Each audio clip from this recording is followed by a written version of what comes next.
Welcome back to the Storm of Violence podcast. You better get ready for the hottest, most high temperature dropping of wisdom upon your lap that you have ever come across. I have now turned 25, and I'm going to give the world an absolute gift of telling them the most important lessons that I think I have learned in this 25 years of existence. I have a long list and a lot to say, so I'm just gonna get straight the fuck into it. So I have learned that the dairy industry impregnates cows against their will through artificial insemination, which means a man shoves his entire arm in their anus, holds her cervix open, and puts in the semen of a bull who's been jacked off by an electric dildo that has been inserted into his anus that forces him to ejaculate. And after that, the cow goes through a 9-month pregnancy, gives birth, and their baby is taken away, often within 24 hours of being born, sometimes immediately after. And if they are male, they are shot in the head or sent to veal, and if they are female, they are kept alone in solitary confinement away from their mother to grow up only to be raised to have the exact same fate as her mother. And at the end of all that, after about 5 or 6 years, the dairy cows, after being milked and depleted and having their babies stolen from them repeatedly over and over, become exhausted and collapse and become downers. And if that doesn't happen, they'll just be sent to slaughter, but either way, they're sent to slaughter. All dairy cows go to slaughter. I've learned that in the egg industry, eggs are all hatched, and if they are females, they grow up to be egg-laying hens, and if they are males, they go straight into a blender, a macerator, while they're alive, right after hatching on their first day of life, straight into a blender. And if not a blender, they will be killed by either suffocation, sometimes just put in a trash bag, or CO2 gas, where they suffer for 3 minutes before dying. In order for humans to consume their menstrual cycles, the egg-laying hens are kept in sheds with thousands of birds where they cannot breathe. There's ammonia. They have about as much room as a license plate. And the industry will often starve them so that they go into shock, which makes them lay a lot of eggs, rapid egg production. And at the end of their miserable lives, they are all slaughtered.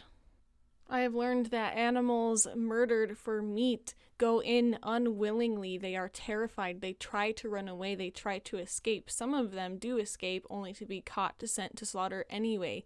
They have their throats slit, sometimes without being stunned first, because the bolt gun that is supposed to stun them into unconsciousness often doesn't work.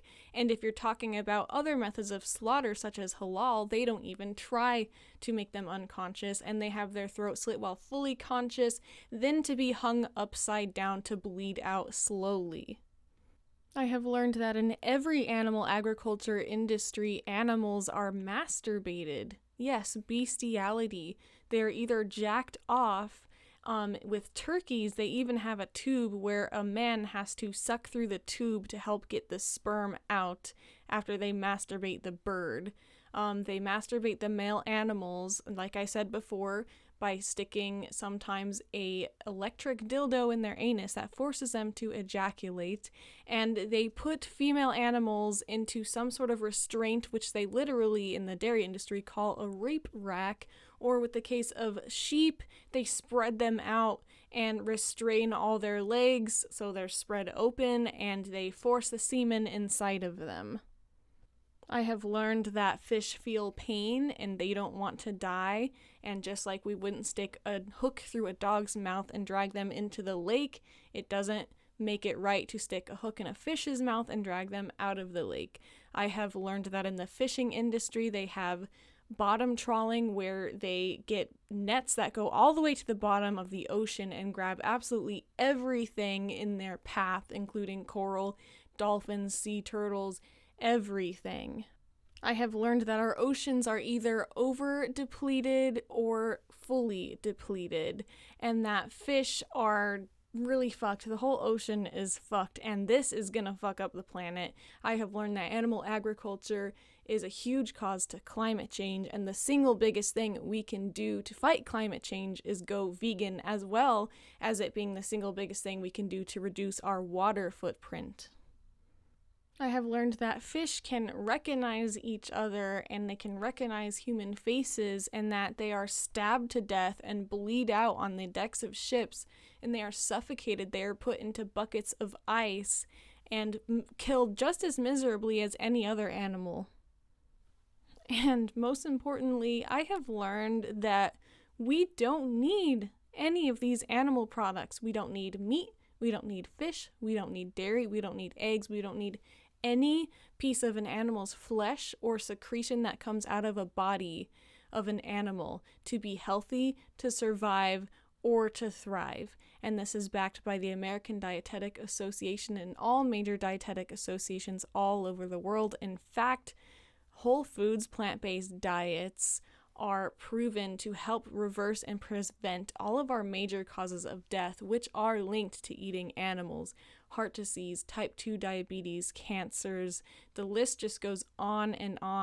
And eating meat causes pandemics. That's right, we wouldn't all have to be wearing masks and going through major global changes that have sometimes catastrophically ruined people's careers and lives and way of making money and ability to see loved ones and connect with each other. That is all due to an unnecessary desire for the pleasure of a dead animal's flesh in your mouth. Think about that for a minute.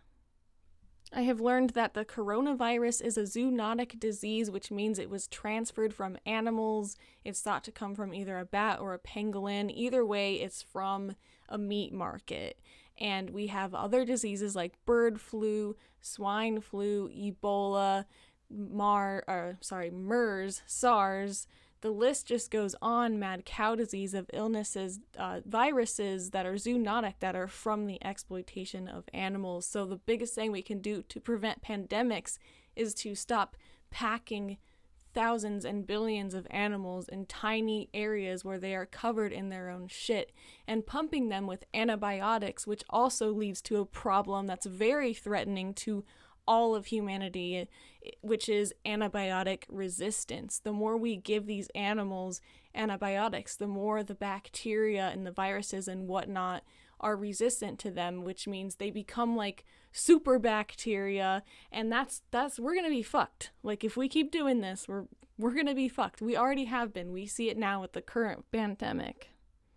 I have learned that if given the chance, cows, chickens, turkeys, and even fish just want to be free, and they'll show you love, and animals are the most forgiving, way more forgiving than any human, and they deserve better, and they deserve the right to bodily autonomy and the right to not have cruelty and unnecessary violence committed upon them. Watch Earthling Ed on YouTube. Watch the Dominion Movement documentary, or Earthlings, or both. They're both free on YouTube or at watchdominion.com. If you're still here and you've gotten through that part, I applaud you, especially if you are not yet vegan. I promise if you stick around, you won't regret it. So let's get into more of the wisdom that I've learned throughout my life. I'm actually going to now read a passage from the book Untamed by Glennon Doyle. So the quote begins, "Why do women find it honorable to dismiss ourselves? Why do we decide that denying our longing is the responsible thing to do? Why do we believe that what will thrill and fulfill us will hurt other people? Why do we mistrust ourselves so completely? Here's why. Because our culture was built upon the benefits from the control of women.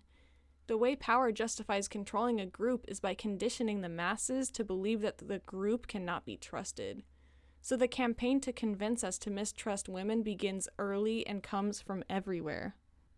When we are little girls, our families, teachers, and peers insist that our loud voices, bold opinions, and strong feelings are too much and unladylike, so we learn to not trust our personalities. Childhood stories promise us that girls who dare to leave the path or explore get attacked by big bad wolves and pricked by deadly spindles, so we learn not to trust our curiosity. The beauty industry convinces us that our thighs, frizz, skin, fingernails, lips, eyelashes, leg hair, and wrinkles are repulsive and must be covered and manipulated, so we learn to not trust the bodies we live in. Diet culture promises us that controlling our appetite is the key to our worthiness, so we learn not to trust our own hunger.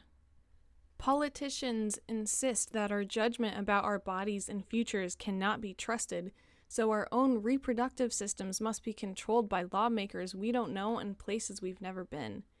The legal system proves to us again and again that even our own memories and experiences will not be trusted. If 20 women come forward and say he did it, and he says, no, I didn't, they will believe him while discounting and maligning us every damn time. And religion, sweet Jesus, the lesson of Adam and Eve, the first formative story I was told about God and a woman was this. When a woman wants more, she defies God, betrays her partner, curses her family, and destroys the world.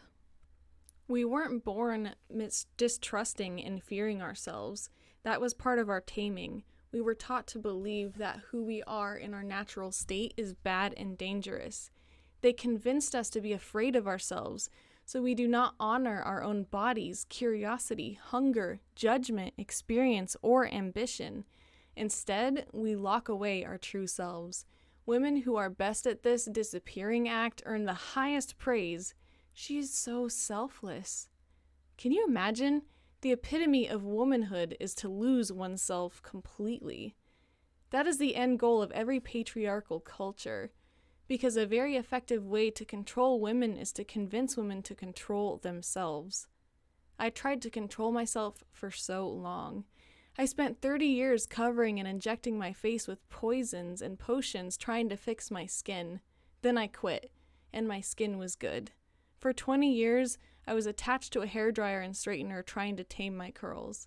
Then I quit, and my hair was good. I binged and purged and dieted for decades trying to control my body. When I quit, my body became what it was always meant to become, and it was good, too. I numbed myself with food and booze trying to control my anger. When I quit, I learned that my anger never meant there was something wrong with me. It meant there was something wrong. Out there. Something I might have the power to change. I stopped being a quiet peacekeeper and started being a loud peacemaker. My anger was good. I had been deceived. The only thing that was ever wrong with me was my belief that there was something wrong with me. I quit spending my life trying to control myself and began to trust myself. We only control what we don't trust. We can either control ourselves or love ourselves, but we can't do both. Love is the opposite of control. Love demands trust. I love myself now. Self-love means that I have a relationship with myself built on trust and loyalty. I trust myself to have my own back, so my allegiance is to the voice within. I'll abandon everyone else's expectations of me before I'll abandon myself. I'll disappoint everyone else before I'll disappoint myself. I'll forsake all others before I'll forsake myself. Me and myself, we are till death do us part. What the world needs is more women who have quit fearing themselves and started trusting themselves. What the world needs is masses of women who are entirely out of control. End quote. Now, I'm just going to take a moment and just say, because it mentioned diet culture, I just want to interject here and just for my listeners, especially anyone who's new to my podcast or who is new to the concept of veganism, vegan is not a diet. Vegan is a stance against animal cruelty. Vegan does not mean you restrict food groups. It just means that instead of a chicken flesh who came from a tortured, abused animal, you have chicken that comes from plant foods like wheat and soy and things like that. You're not cutting out these food groups, you're just replacing them with the versions of themselves that don't cause torture, death, pain, suffering, and mass destruction. Moving onward. So, another thing that I've learned in my 25-year existence is that there are opportunities/signs to do something or change something about your life. And they come along, and really you're supposed to take them, but it's kind of neutral. It's not good or bad necessarily whether or not you take them. It's really just neutral. And if you don't take them for whatever reason, like, limiting beliefs or listening to others instead of listening to yourself or whatever it may be, there are endless other signs. They keep coming, so if you miss some signs, it's not the end of the world because another sign will come along. But pay attention. Follow your hunches and research your curiosities. It will save you time and allow you to start sooner on living your truth. I can think of so many times in my life where there was a sign or a nudge that would have, if I had just Googled something that was curious. Like, for example, the word vegan. I didn't even hear the word vegan until 2014. I had this college roommate who said I'm vegan, but she ate meat and animal products, and what she really meant was she was gluten-free. And I could have literally Googled the word vegan and, found veganism potentially, but I didn't follow that hunch. That's just a really simple example. But if you're aware and if you pay attention and you follow curiosities, you can start living your truth a lot sooner. Another example is when I was 10 years old, I actually found slaughterhouse footage on the laptop when I was home alone.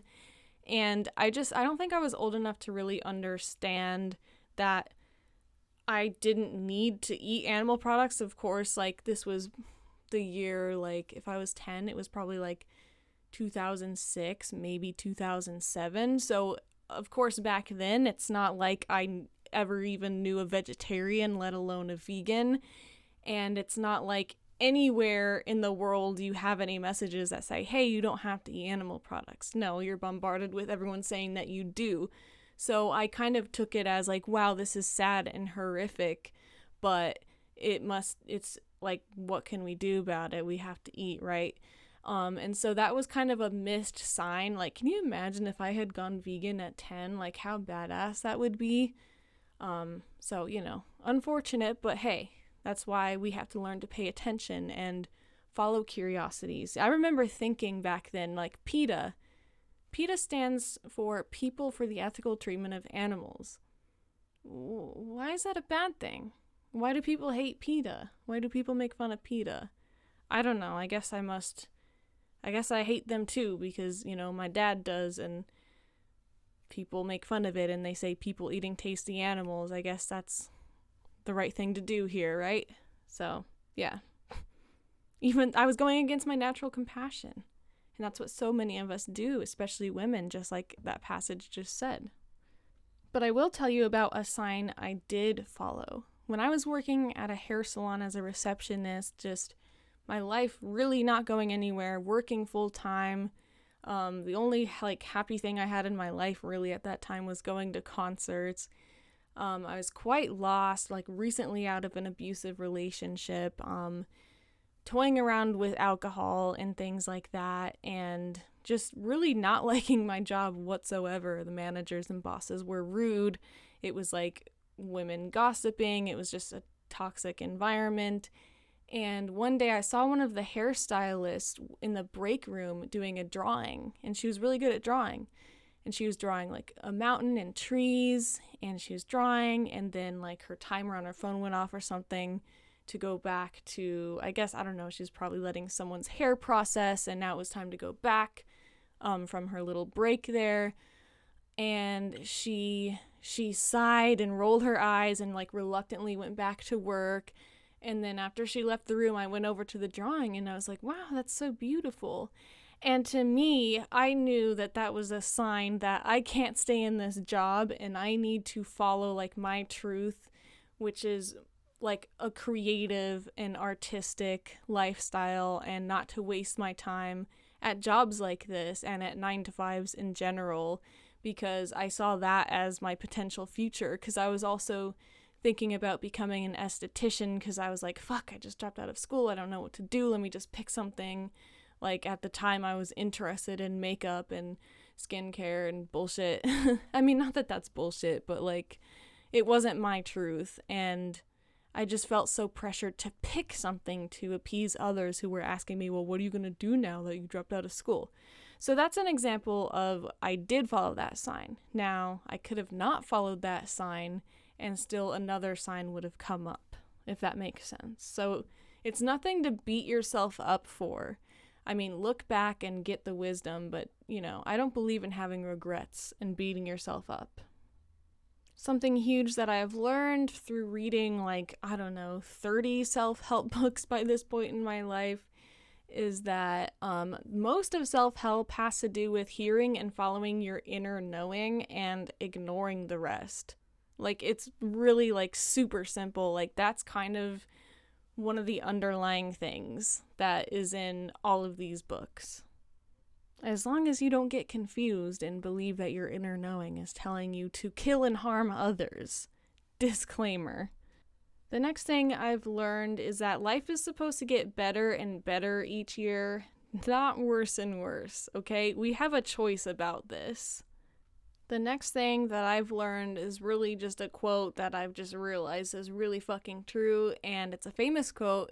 You've heard it, I'm sure, but it is no measure of health to be well adjusted to a profoundly sick society.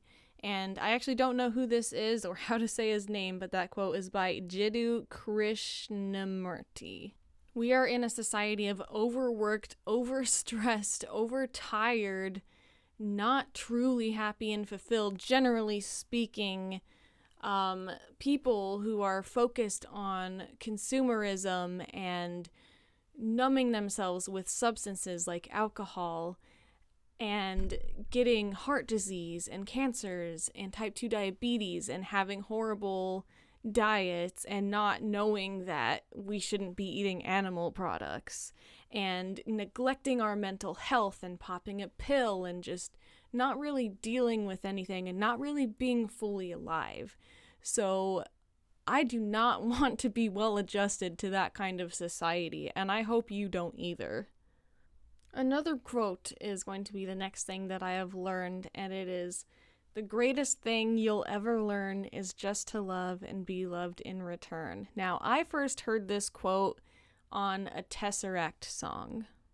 The song is called Dystopia, and it is by far my favorite Tesseract song, and I love it, but I don't think that that's I know that that's not where the original quote came from. I think the original quote came from American jazz singer Nat King Cole on a song that he released in 1948, so he was very woke. But I got into a relationship and fell in love a year ago, right when the pandemic started in March and April 2020, and this quote hits me now. I understand this quote now because especially when you've been through any kind of abuse or toxic relationships at all, it takes so much learning and unlearning to really just let yourself love and let yourself be loved. I don't know if I can really put it into words, but I've been living this the past year. It's been very eye-opening and very just dragging all of my deepest shadows out into the light and opening me up in a way that I've never been opened up before. I've realized the lengths that we go through, even to self-sabotage, perfectly good and healthy love. It's sad, and it's so sad how afraid our society is to be vulnerable and to truly be seen by another and to see others. It's crazy. We create so many barriers between ourselves and others. The next thing I've learned is that only good things can come of being on your phone and on social media less. We don't need these things. They make us more unhappy, not happier. Studies and research show this. They're simply an addiction, and nobody regrets quitting social media and phone addictions. They just don't. Read the book How to Break Up with Your Phone by Catherine Price. You will free so much time. You will not spend your valuable time and energy on nonsense like Facebook comment wars, and you will truly live, and you will start to do the things that you always say you want to do, those hobbies, those artistic pursuits, whatever it may be. A lot of the times, the only thing getting in the way of that, that or connecting with others or whatever your life's truest intentions may be, is literally just wasting time on your phone or being addicted to your screen. Do you know how many years I've spent trying to figure out, how do I motivate myself to do music? How do I motivate myself to do art? And throughout all of these years, I've just been mindlessly letting myself be on my phone with no boundaries. When I wake up to when I go to bed, any chance I get, taking the phone to the bathroom, the story. If you have a phone, you're probably just as addicted or almost as addicted as me or anyone else. And then now that I've just started doing one no phone, no technology, no movies, no music, no podcast day a week, and setting other boundaries, for example, only watching YouTube 3 days a week, I've just realized holy shit, it's just that my attention span was so fucked up from being on these highly addictive devices, and also buying into the general lie of multitasking. Multitasking is a lie. I'll get to that later, but if you just get rid of that, the creativity comes back because you get bored, and out of boredom comes creativity, and you just free up so much time. The amount of time we spend sucked to these screens is disgusting. The next thing that I learned in my lifetime so far is that thoughts are just like dreams. They're random ass pictures and nonsensical shit your subconscious has picked up and morphed together. Don't make them more than that.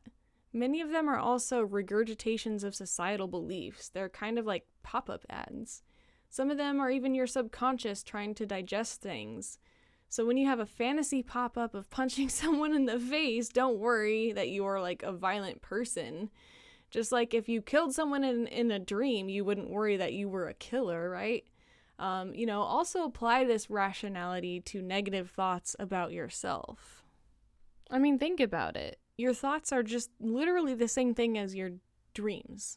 Your dreams are you going to bed, and, your inner voice or whatever not controlling or judging your thoughts, so your thoughts just go wild, and they go wild in more of a cinematic way. That's all dreams are. At least that's my understanding of it, and that's the conclusion I've come to about thoughts, because my God, sometimes I'm just sitting there minding my own business, and I get the most catastrophic movie all of a sudden in my head about my loved one getting into a horrific event and my life spiraling out of control, and I'm wow, was that necessary? Jeez.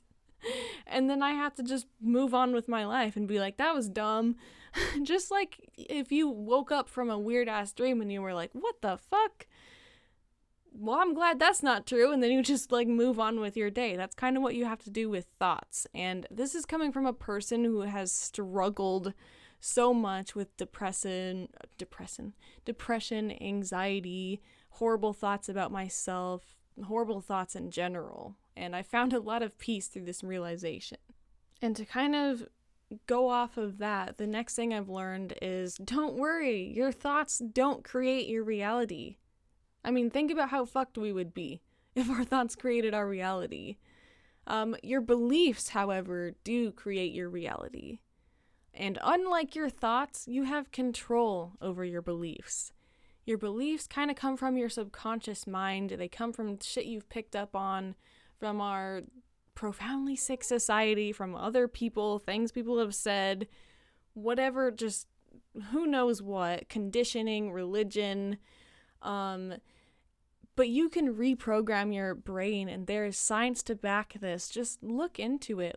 Daily positive affirmations can reprogram your brain. Meditation, especially daily, can reprogram your brain.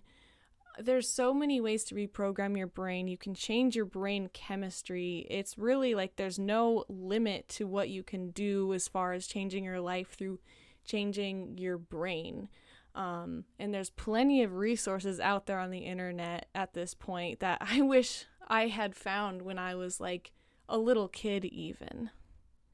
I'm a big user and participator in the law of attraction, but there are, such as The Secret, there are very like superficial surface level understandings of it that are like, believe that you will win the lottery and you will win the lottery. Like that's, always question something that's like so just surface level and materialistic and ego-ish like that. It's not like your thoughts create your reality. Like I said, it is your beliefs. You could think about like the most horrible thing, but if you don't believe it, then it's not like it's gonna hurt you in any way. We all have limiting beliefs that we have to change. Like you could have a limiting belief that you're not good enough to do blah blah blah thing, and it could come from anything. It could come from something your grandpa said to you when you were 8 years old, and you just gotta revisit it and cross it out and write in the truth. The next thing that I have learned is that awareness, acceptance, and valuing truth over lies can help you get through anything. An uncomfortable truth is going to set you free, and that's always going to be better than an uncomfortable lie that's going to keep you caged in. It's just like the whole idea that a true friend will tell you the truth. Like, say you're in a really bad relationship and you have all these surface level acquaintance type friends and they're like, oh, stay with him, he's got a good job or whatever. But a true friend will be like, listen, you're being abused and you need to leave this guy and you deserve better. And it might be uncomfortable. It might be an awkward confrontation. That friend might at first get really mad and not want to talk to the friend. But ultimately, that is a much bigger gift to give than to just be like, oh, stay with him. He's got a good job. I had this teacher in one of my AP English classes when I went to high school. One of the only teachers that I thought was worthwhile and worth remembering. His name was DiStefano, Mr. DiStefano. And he said he really like taught us about living life and about like what truly matters in life. And he's like the only teacher I ever had that actually did that. And as a result, obviously everyone loved this guy, and he was fantastic. But one of the things I remember his teachings more than anyone else. Like, let's face it, I'm reading Tuesdays with Maury right now, and the Maury guy who's dying was a teacher, and all he taught about really was like life and stuff, and that's just so much more. This is a side rant, but teaching about life and relationships and real shit is always going to be so much more important than teaching the fucking equation to a math problem or whatever the fuck. Unless you happen to love math, in which case can't relate, but I'm glad you exist, because someone's gotta love math. But anyway, one of the questions I remember him asking the class was, when you get to your deathbed, would you rather be told, like, would you rather keep living a comfortable lie or be told an uncomfortable truth or something along those lines? And the whole class agreed, like, yes, we'd rather be told the truth even if the truth is uncomfortable. And that has always stuck with me. And I think that we should all value truth over comfort. And truth actually does bring you true comfort. Untruth can only bring you fake surface level comfort. The next thing I learned is that letting people go is a superpower. It's really difficult, but really necessary. Sometimes there's people in your life, and sometimes they're blood relatives or close friends that you have to let go of that relationship because maybe it's toxic, maybe the person is abusive, maybe they're killing your soul, and you just have to walk away.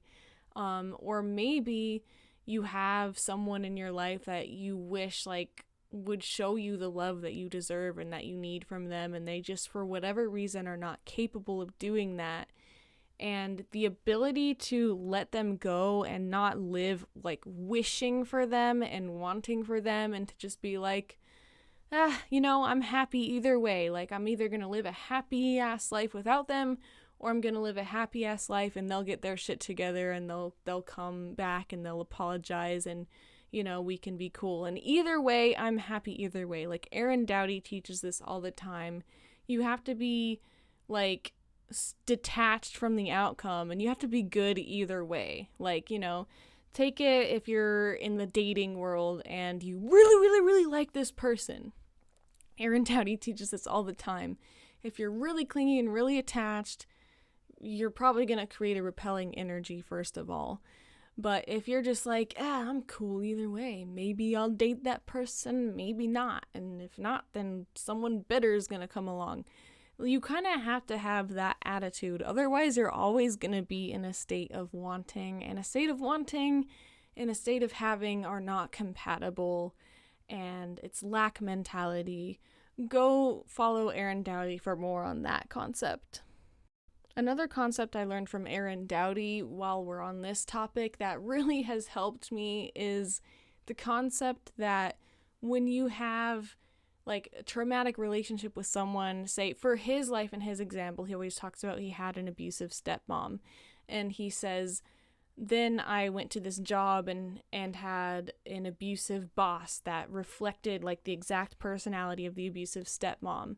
But then when I let go of the abusive stepmom, the boss who we'd been trying to get fired finally got fired. And it's like, this is so true.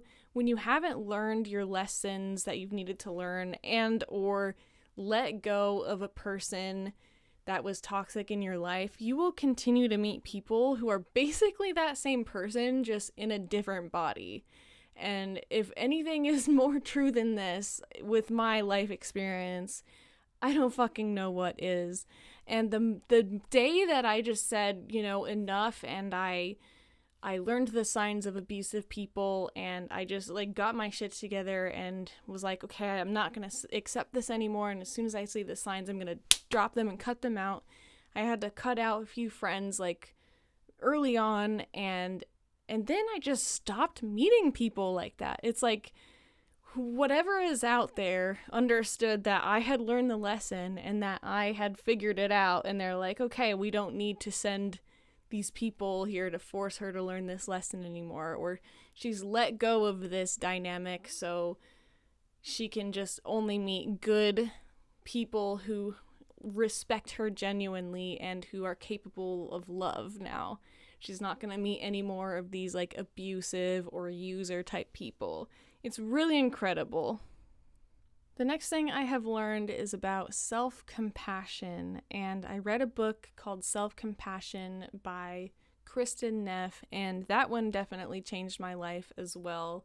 And it just talked about how self-esteem is overrated and how, this culture of self-esteem and stuff, we only allow ourselves to feel high self-esteem if we are special and we stand out of the crowd and we're better than others, and it's based on competition. And I'll get to these ideas later, but basically, like, that's all overrated. Throw that out and replace it instead with self-compassion. And self-compassion means like, hey, I'm going through something really difficult right now and I'm going to comfort myself, maybe give myself a hug. I'm going to be gentle and kind to myself. And then, of course, compassion toward others, being happy for others rather than envious or jealous of them. And yeah, please just go read that book, Self-Compassion by Kristin Neff. It doesn't take a rocket scientist to come to this conclusion or to understand this, but people who are self-compassionate and kind to themselves have astronomically more happiness and success in all areas of their life than people who beat themselves up and trash talk themselves and all of that thing. Now, I kind of alluded to this a bit earlier, but the next thing I learned and have come to conclude through my 25 years of living is that in school we should be teaching meditation. And we should be reading/teaching self-help content as early and as often as possible. And this should include teaching people about healthy relationships. What are the signs of healthy relationships? How do you genuinely listen to and respect others? And what are the signs of toxic or abusive relationships? Because, in my life experience, I was in an abusive relationship for years, literally without knowing that it was abusive, because I was just being treated the way I was used to being treated. And we should be teaching about happiness and emotional and mental health and being clear on your values. We should be teaching non-discrimination. We should be teaching non-violence and being true to yourself and all of this stuff. Yes, we have to learn some history, some math, some science. Obviously these things are important, but they're extremely overvalued in this patriarchal society that values logic over everything else. And we just need more balance. We need more understanding of emotional intelligence and things that really matter in life. Because at the end of the day, this kind of stuff is what really matters. And this kind of stuff is what you look back on your deathbed. The next thing I've learned is that our parent relationships completely affect our lives and our future relationships, and we will play out those traumas and cycles if we don't interrupt them with mindfulness and awareness. Just as an example from my own life, my dad has a badgering problem and yelling and stuff, and I've realized recently that I didn't even realize it, but I was doing this too, and I was basically interrogating people, and I would just ask a bunch of questions and almost do it in a way where I get false confessions out of people. And of course I was never anywhere near as bad as my dad, which is probably why I didn't notice I was doing it. But this is just one of the many examples of apply awareness, be mindful, say, oh shit, I'm doing this thing that my parent did, and stop the cycle and replace it with a positive thing to do moving forward. Or another example from my own life is just choosing men who are to treat me awful for romantic relationships, and just realizing, shit, I'm doing this, and this is how to stop, and this is what to do instead, and just ending that cycle that's probably been going for generations and generations and generations. The next thing I've learned is that the law of attraction is real and it works. I do full moon rituals every month where I let go of what no longer serves me.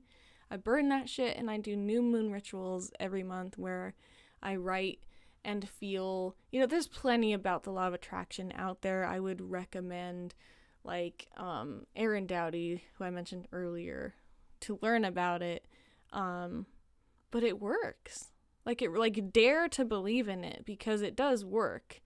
And, just, I can't explain how many things, I'm at this point in my life where, I have absolutely everything I could ever want and probably will ever want, besides, of course, yes, I want a nice used camera for my vlogs and just things like that, but genuinely, there's nothing that I'm, really wanting for anymore at this point in my life, at least not that I'm aware of, besides things that I can point to and be okay, I only want that because society tells me that I want that. So, yeah, I've manifested amazing things, like my relationship that I'm in, a studio room where I can create music and art. I've manifested meeting one of my favorite vocalists just by happen chance, running into them. There's so many things, and I won't get into it too much. Maybe I'll do an episode all about that, but wow. It's true. It's true. So the next thing I've learned that I obviously feel is really important is that a vegan world is what we should all be striving for. And it would help nip the roots of evil in the bud. If we wouldn't discriminate against a chicken or a fish, we wouldn't discriminate against people for having a different sexuality, a different race, or anything other like that. And if we had empathy for others and we understood consent and respect, we understood the bodily autonomy of others and the right to not have cruelty done onto them, then we wouldn't have like wars and violence and shootings and so many problems. And if we valued life over profit, if we valued life over inanimate objects, and if we valued life over pleasure, life over ego, it would also solve a lot of world problems. I truly believe veganism is a good example of feminine empowerment as well, and that toxic masculinity and patriarchy in this world is responsible for, all this unnecessary violence, including slaughterhouses and things like that. And if we could empower the feminine and bring it back up to balance, then we could have empathy and we could value feelings and we could consider how others feel instead of just doing mindless damage all the time onto others. And again, I got ahead of myself a little bit on this point earlier, but the next thing that I've learned is that competition ruins happiness, and we must reject the idea that we have to be the best at something or have the best thing, like the best trait, for example, to be happy. And it just goes along with comparison is the thief of joy. And by the way, getting off social media helps you not compare yourself constantly. I don't have to feel like I'm the best singer in the world or the best singer in my social circle or in my state or whatever to enjoy singing. Like, I just have the right to sing, just like I have the right to create art and to draw. I don't feel like I have to be the best at drawing in order to feel happy about drawing. I don't have to feel like I am the prettiest girl in the world or the prettiest girl in the room in order to feel comfortable in my own skin and that my boyfriend is attracted to me. I mean, better is so subjective, but there's always going to be someone that has the better thing, whether it's a talent or a trait or a thing that they have. And so it's just a trap. And the person you're comparing yourself to is also comparing themselves to someone else. So if we could all just stop, that'd be great. And again, I kind of mentioned some of this idea earlier, but the next thing I've learned is that people will treat you how you teach them to treat you and how you accept being treated / think you deserve to be treated. Now, there are times and cases where, I'm not victim blaming here, and we'll get to victim blaming in the next point, but like if you're a 5-year-old child, obviously you didn't teach your parents how to abuse you, or it's not your fault for being abused because you're accepting it. There's situations, but once we get to a certain age and a certain ability to like self-empower ourselves, that's when we kind of have to be like, okay, well, the way I'm treated is really dependent upon what I accept and like what I teach people. If I teach people that if they say cheat on me and then I'm going to forgive them and still stay with them, then I'm teaching them that it's okay for them to cheat on me. Just so I hope that distinction is clear. But anyway, if you've been abused growing up in any way, whether it's physically or just emotionally or mentally or any kind of way, you will be in friendships and relationships with toxic people or abusers until you intercept this with mindfulness and awareness. And like I said before, when you learn these lessons, you will no longer meet these types of people. And even if you do happen to come across them, think of it sort of like a test, and you'll be able to recognize them and pick out the signs really easily and really immediately, and it'll be no big deal.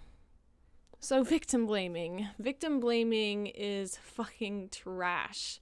So victim blaming is basically like a woman gets raped and people say, oh, she was asking for it, look what she was wearing. Or when, say, Daunte Wright was just recently shot by a police officer and people are saying like, oh, well, sad, but he wouldn't have been shot if he didn't resist arrest, which first of all, like, black people are shot without resisting all the time, so it's really irrelevant and they don't know what would have happened if he didn't resist. But besides the point, I talked about that in the last episode, but that's victim blaming in a nutshell. So victim blaming is trash, and we need to validate our pains and feel them fully, not push them down. Like, that's the only way to let them go. Otherwise, they will be suppressed forever, and your subconscious will be coated with beliefs based on these pains, and therefore all your actions and life choices will be as well. Of course, until that is interrupted with mindfulness and awareness. I also learned what gaslighting is, and gaslighting is making people feel like they are crazy, making them doubt their own insanity. Like, for an example from my own life, if I've confronted people in my past who have abused me, they have told me like, oh, you're a dumbass, like, you're playing victim, you're pretending to be a victim, you're not actually a victim, these things that happened didn't actually happen to you. You need mental help, when I'm just saying like, hey, remember this happened, and here's a screenshot of you saying this, like, still when they'll be like, no, like, that didn't happen, and what's wrong with you, you're crazy. That's gaslighting. That's another thing I've learned in my life, and that kind of really goes hand in hand with victim blaming. I've been told a lot in my life by abusers that I was playing victim, which I actually used to believe because it was told to me so much. I was like, oh, okay, well, I must be like bringing up that I feel this way because I want attention or something, or for some other reason, and these feelings must not be real. And it just goes along with being taught not to trust yourself. The YouTuber Harmony Nice has probably the best video that explains gaslighting in the best way that I've ever come across so far, so check that out on YouTube. And why does gaslighting and victim blaming even exist? Because it's the most effective way to get victims to silence themselves or to not even realize they're being abused, because that's the easiest way for the abuse to continue. But yeah, moving onward. Abuse thrives on secrecy and silence. The next thing I've learned is that art, music, creativity, etc. should never be undervalued or seen as less than other professions or hobbies. If a person loves to do these things and their soul needs them to prioritize these things and set out time to consistently show up to these things. End of discussion.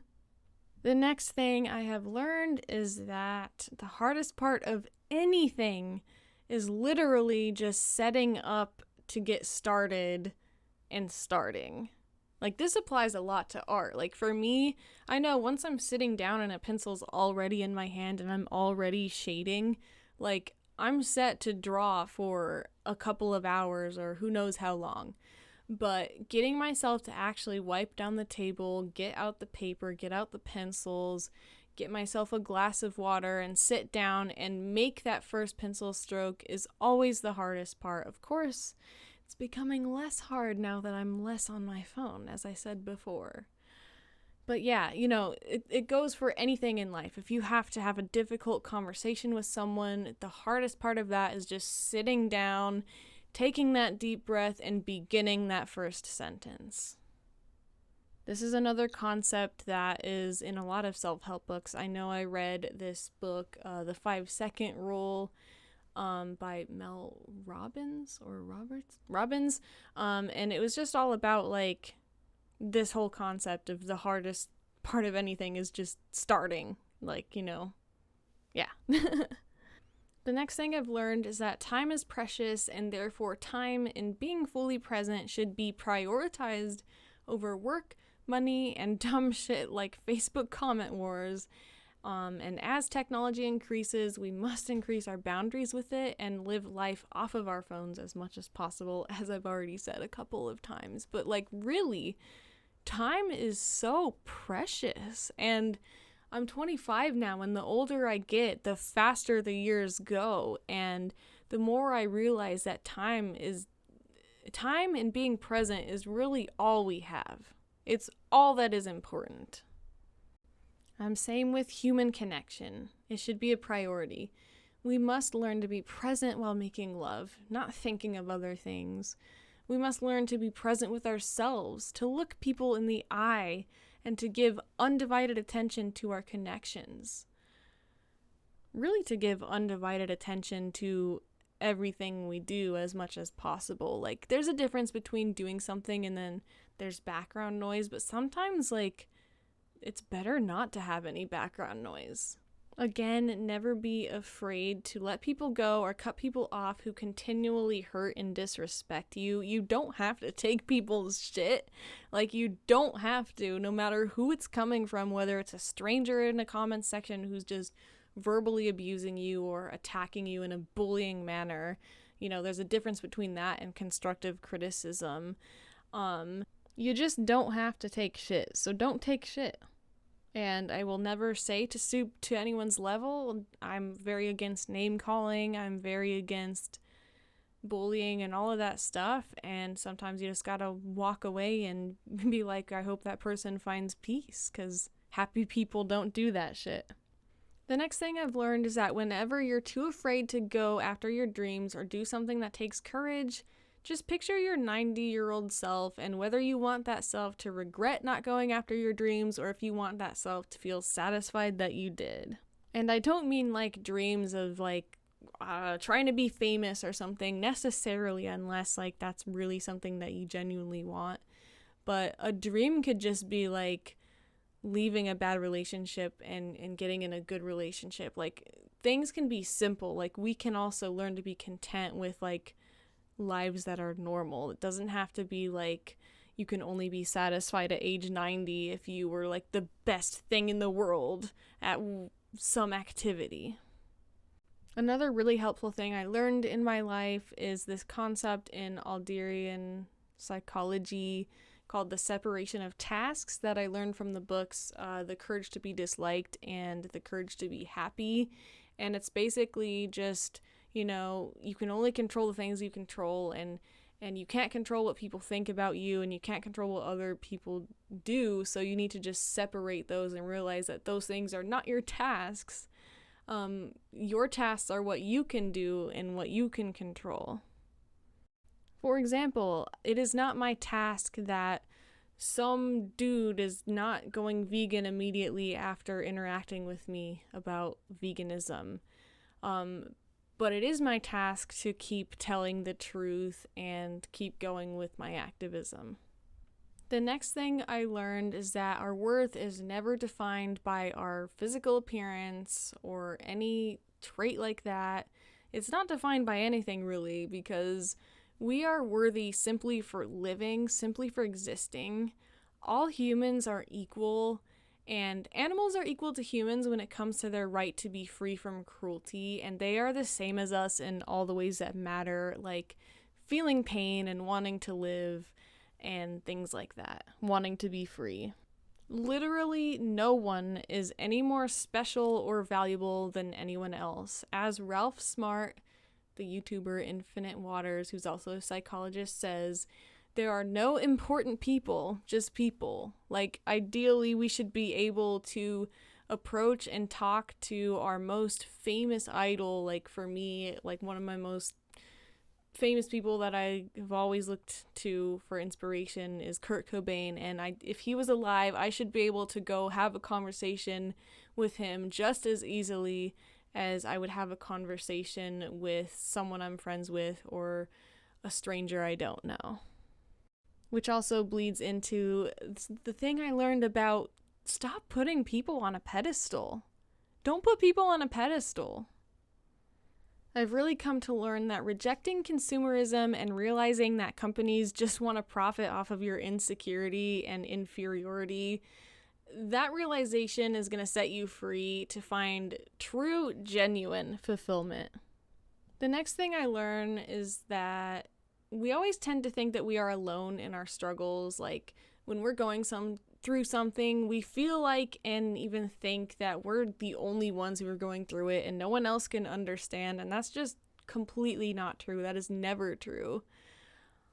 You might not know anyone in person, but you can find someone over the internet who's going through like almost the exact same situation as you and who can relate to you and who can truly understand. And we all struggle together. Nobody is alone. Like, this whole notion that we're alone is an illusion. And I've also learned that this idea that we can be alone and not ever depend on anyone in any way and just be kind of a hermit. I mean, technically that's not impossible, but I don't think that is how humans are genuinely meant to live, and that's not how we can thrive and be our most, live to the fullest. And this is coming from someone who's really introverted and who really spends most of their time alone. The next thing I learned is that sometimes the brave thing to do is quit or to not do what everyone else thinks is the brave thing. For example, if you're sitting at some sort of get-together and people are like, come on, get up and do karaoke. The thing that we're probably all gonna think, at least at first, is the brave thing to do is to go up and push away our fears and feel the fear and do it anyway and go and do the karaoke. But sometimes you're just sitting there like, well, I haven't warmed up my voice. And I know this is clearly a personal example here. Well, I haven't warmed up my voice. And I know that from my past experiences, when I have let the peer pressure get to me, I've gone up and then I've been really nervous and uncomfortable, and then I've sounded bad, and then it's really affected my confidence with singing, and then I stopped singing for a while after that. And sometimes a brave thing to do is be like, nah, everyone can go ahead and think I'm a wimp, but no, I'm not gonna do karaoke right now. Maybe another time when I actually want to, but thank you so much. Sometimes that is the brave thing to do, is to go inward and be like, well, what do I want to do? And not listen to everyone outside of yourself. The next thing I have written for what I have learned is literally just working a 9-to-5 is overrated. These stable, secure office jobs and stuff. For some people, that's great.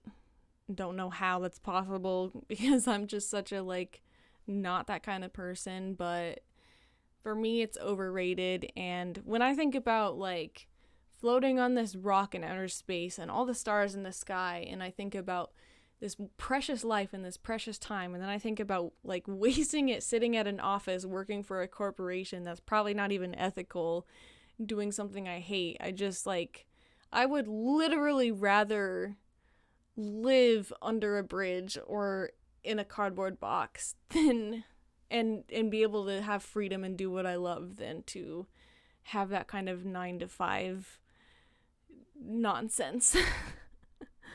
The next thing I've learned, which is also from Ralph Smart / Infinite Waters, is that we are all in a hurry to get nowhere fast, and we should remember that we are human beings, not human doings. Life is not about productivity and constantly working and all that shit. I've learned that quality and focused work and consistency is good, especially when you're doing something you're passionate about. But hustle culture blows balls. That's literally what I wrote here. Hustle culture blows balls. That's dumb. That hustle culture just leads to people being, like I said before, overworked, overtired, overstressed, and unhappy. And a lot of it's just busy work, and a lot of it's nonsense. And a lot of it's just internalized capitalism that makes us feel guilty, like we can't even take a nap or have a rest or have a day off because we need to constantly be doing something. And we need to prove ourselves, and we need to make sure people don't think we're lazy and stuff like that. And that's just silly. We have to sleep. We have to recharge. We have to play. We have to have leisure. We have to say no sometimes to the demands on your time and energy from others. Before I move on to the next thing, I don't know if this is just my ADHD brain here, but I just thought about something else to add to a point I made 15 minutes ago. I don't know how long ago, but about thoughts being our dreams. And that example is this. Just to be vulnerable here for a second, I have had suicidal ideation before, which is basically thoughts of self-harm. Well, I'll just be sitting and I'll get this movie of myself harming myself, right? And then I'll be like, holy shit, why did I just have that thought? I don't have any desire to actually do any kind of physical self-harm. should I be worried about myself? Should I like talk to a professional? And then what I kind of realize and come to conclude is that like if I had a dream about harming myself in that way, I wouldn't wake up and be like, oh my God, am I gonna actually do that, right? I would just be like, oh, that's probably a metaphor. So that's kind of what I do with thoughts is like, oh, okay, this is clearly like, because I don't have, it's only at the level of ideation and it never has gone beyond that for me. I've never like actually physically self-harmed myself and I don't plan on it and I don't want to. And I know that for a fact, like my inner knowing knows that. So I can look at this and be like, okay, well, when did this thought, this little mental movie come up? Oh, this came up in a really difficult situation where I was fighting with someone I love. So I can see that is just a metaphor for really wanting to leave this like situation that's difficult and to like leave this pain. And then I can be like, okay, well, leaving this pain and leaving situations, just like with suicide, it's never the answer and is a permanent solution to a temporary problem. Maybe like this is also like leaving this situation and trying to whatever is also a permanent solution to a temporary problem. And maybe I should just allow myself to feel the discomfort and be present and face what is going on right now. So I'm sorry if that was triggering or a bit much, but I don't know. I feel like it's helpful to have examples and metaphors like that. But anyway, holy shit. Let's move onward. I still think if you have any kind of suicidal ideation, you should still talk to someone. And I have talked to my therapist about this, so disclaimer. Anyway, the next thing I've learned, and I am a 2-time dropout of college, so take this or leave it, but I believe college degrees are truly dumb unless you have a very specific passion and drive to get a job that requires a degree, like a doctor or some shit. Many other people literally just get college degrees because they're following expectations, or they've been told, like I have in my like high school and stuff, that I'm a piece of shit if I don't go to college, and that I'm worthless if I don't go to college, basically, is the underlying message. Or they're just succumbing to pressure, or honestly, like, how many people are really just going to college to just have a title next to their name, to feel good about themselves, and they don't even really care about what they're studying? Or even, like, when I was in college the second time, like, my mom wanted me to try it again. I didn't even want to try it again, but I was like, shit, like, my mom's letting me live with her, I better, like, try it. Which is fine. Nothing wrong with her encouraging me to try again. I could have, like, listened to my inner voice and known that I didn't want to. But anyway, I tried college again for a year. And when I completed that year, I was like, God, I don't want to continue. Like, this sucks almost not quite as much as the first time I tried college. And, like, I don't like this. I don't want to, like, this is not how I want to spend my time. And I don't want to further myself into debt, right? So I just got really honest with myself. And I'm like, okay, if I stick through this and get the degree, what is my motivation for doing so? And the only, like, real, true, honest answer that I could come up with was being able to post a picture on social media of myself, like, holding a degree in a graduation cap and, like, getting validation from others and feeling, like, self-esteem, which, again, should just do self-compassion, not self-esteem. And then I was like, wow, is that really the only reason? Okay, then that's not worth it. I'm quitting. And it helped me make that decision. Never do stuff to just prove things to others. Like, unless, of course, like, you also happen to really genuinely, like, your inner knowing wants to do those things. And of course, like, if you happen to prove others wrong in the process, then cool.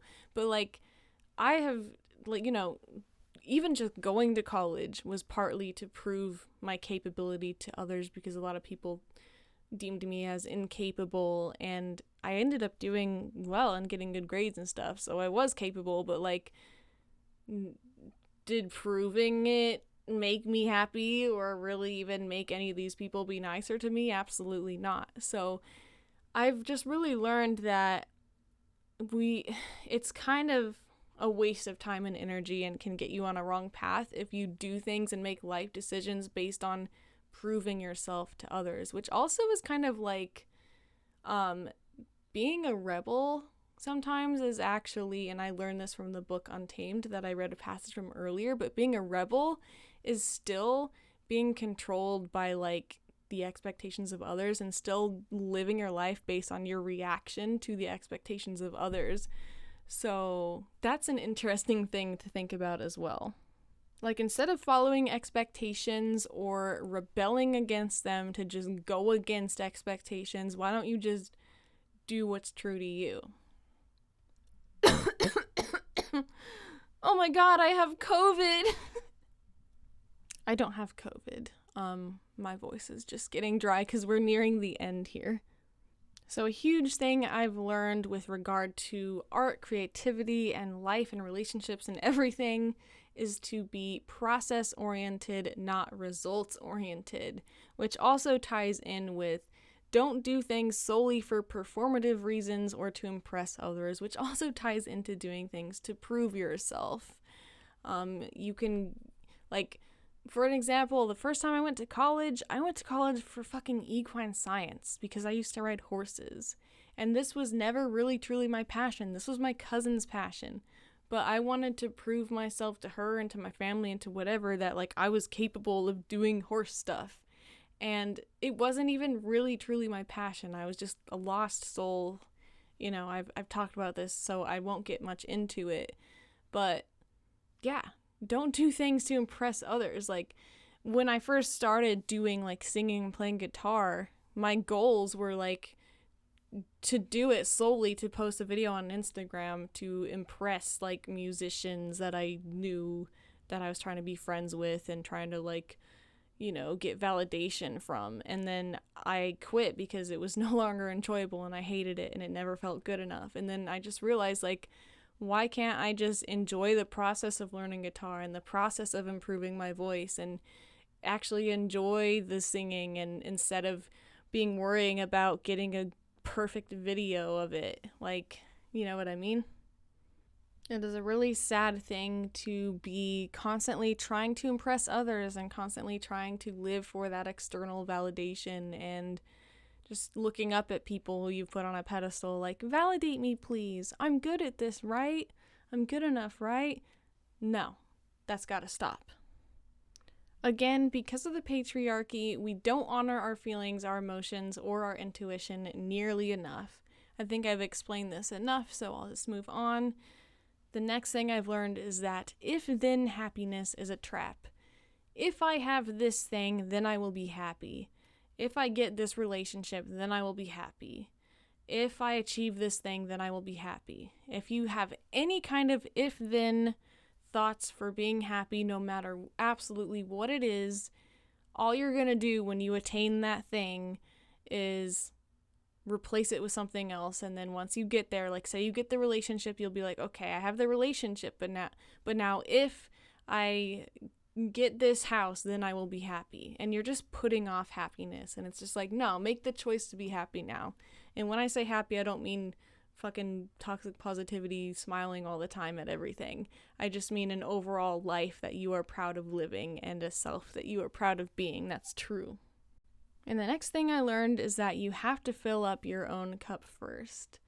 Overgiving only injects poison into the relationship and leads to resentment. And we can't pour from an empty cup. Put yourself first, pay yourself first, love yourself first, all that shit. And that's all I have on the list right now. And that's basically like all of my deepest values, at least so far at this time that I'm 25 years old, that I'm constantly going to be improving and editing and building upon. But I feel like a lot of these things I've talked about are life-changing. They have been for me, and I think that they would make the world a lot better of a place. And some of them are just more of my own opinions, but a lot of them, like veganism and not harming others and things like that, I think we really should all be adhering to that. So that's it. If you are not vegan yet, listen to the TEDx talk Every Argument Against Veganism by Earthling Ed. Watch Earthling Ed on YouTube, like I said before. Watch Dominion and Earthlings. The Stop the Violence podcast is available on Apple, Spotify, and Anchor, as well as my YouTube channel, Alicia Demi. That's ALISIA space DEMI. And on that YouTube channel, I also make weekly videos where I share more of this lifestyle shit, and I share a lot and show a lot of my drawings and art and music and activism and really cool shit that is actually worthwhile to watch, you would find, if you just gave it a chance. I didn't have an episode of the Stop the Violence podcast last week because my birthday had passed and I just was a bit overwhelmed and I needed a break. So thank you for being patient with that. I currently have a video up of our latest grocery store disruption, so check that out or share it or whatever. This Saturday we are doing a Chick-fil-A drive-thru protest. We're going to be bringing the TV screens, the signs, and I'll video some of that, of course, so stay tuned for that. I've got lots of good Stop the Violence podcast episodes coming up. If you do choose to be on social media, I do have an account called Stop the Violence Podcast that just has episode reminders and previews that I will, I get on quick and post them and get off, that you can follow. But follow wherever you are listening and definitely stay tuned. I'm gonna start having guests on here to talk about veganism and other things, and I have a lot of really good ideas for this podcast, and I know you won't regret sticking around. So yeah. Anyway, peace out.